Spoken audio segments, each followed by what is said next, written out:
I will there be light, and there is no will but God's.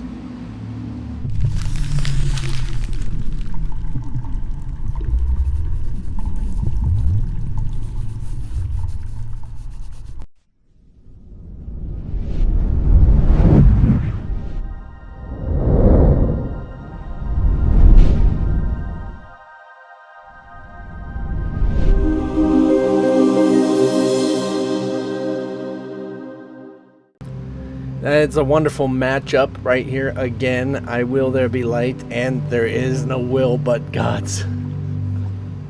It's like, then who's willing there be light? It's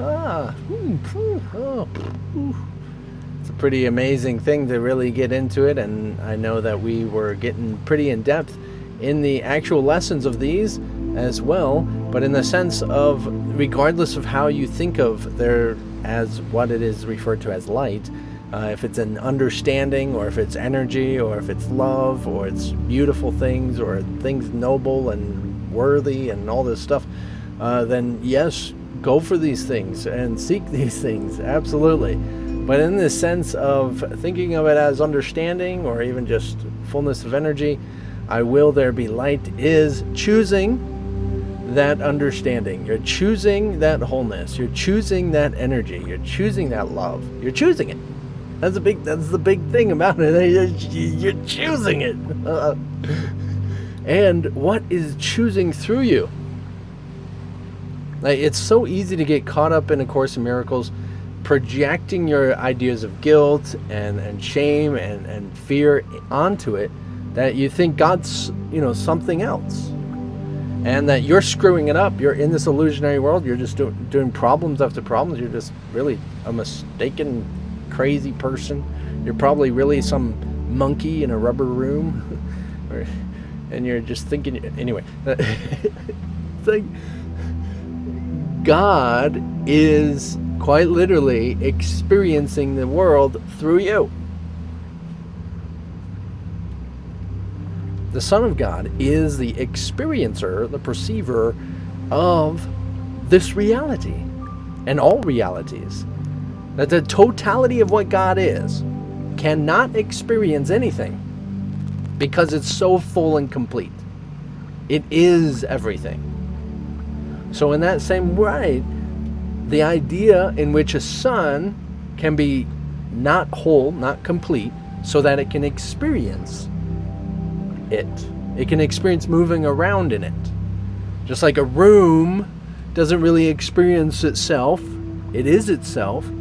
But they say if there's something in the room, a ball, I was thinking racquetball for some reason, a racquetball bouncing around in the room, it experiences the room.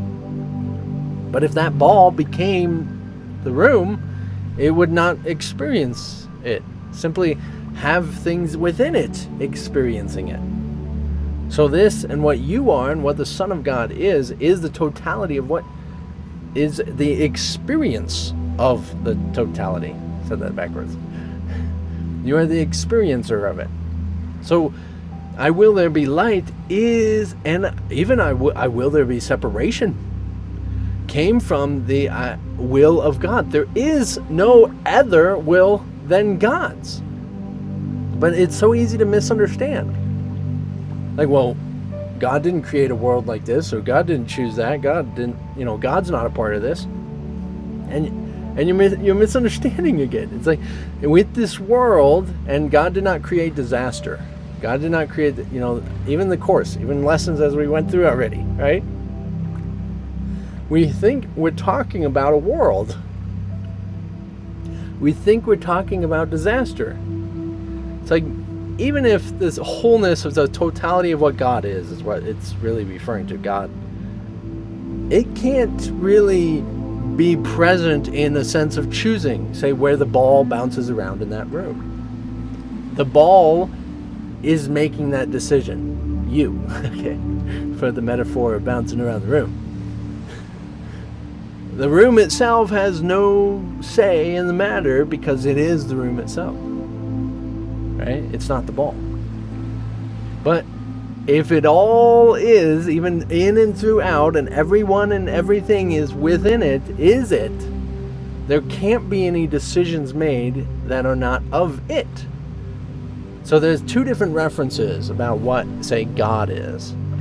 And that is the totality of what God is. And so God never created a world of separation, because God is the totality of all of it. It can't be separate. It can't make separate experiences, or else it wouldn't be it. Even if it stepped down and said, I'm going to be an experience of separation, it would be you. And then another, say, God would take its place. There would still always be that position. It's like that, a throne. It's not a throne.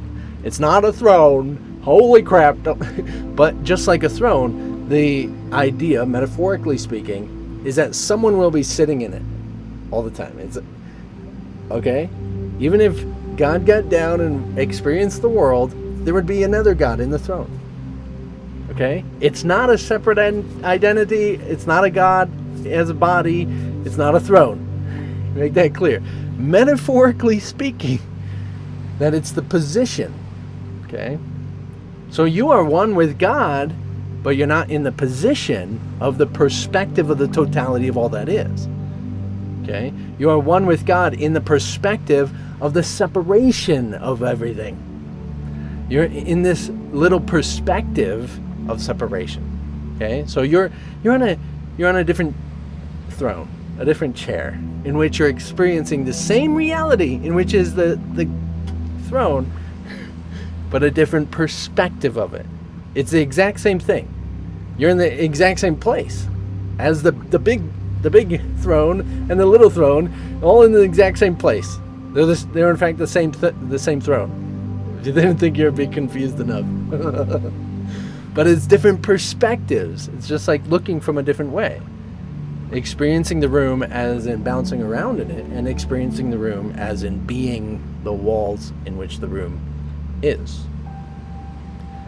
Hopefully a little bit in there. A little bit. Oh, man.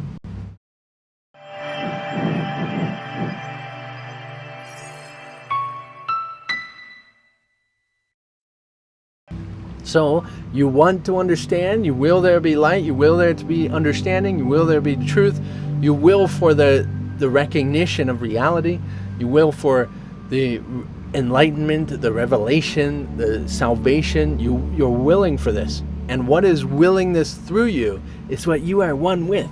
Remember what? Can you have two that is one? No, you can't have two that is one. You can't have 7 billion that is one. No, you can't have, I mean, you can have 5 that is one hand, right? But you can't have a whole bunch that is one. You can only have one that is one. So you can't say, I mean, you can say anything. I am one with God literally is referencing to saying I am God. Because there, of course, one is one. One is one, right? One is not many. Unless you're looking from a different perspective. That's where dimensions come in, and that's why, I mean, I don't want to get too much into dimensions about it, but you can see that the perspective of the throne is that 0th or 10th dimension, and where we are looking from is a 3rd or 4th dimension. Okay, so it's a different perspective of the same one thing. A dimension is looking at the same one dot of existence in a different manner. Like a first dimension is a line between 2 points. God the Father and the Son.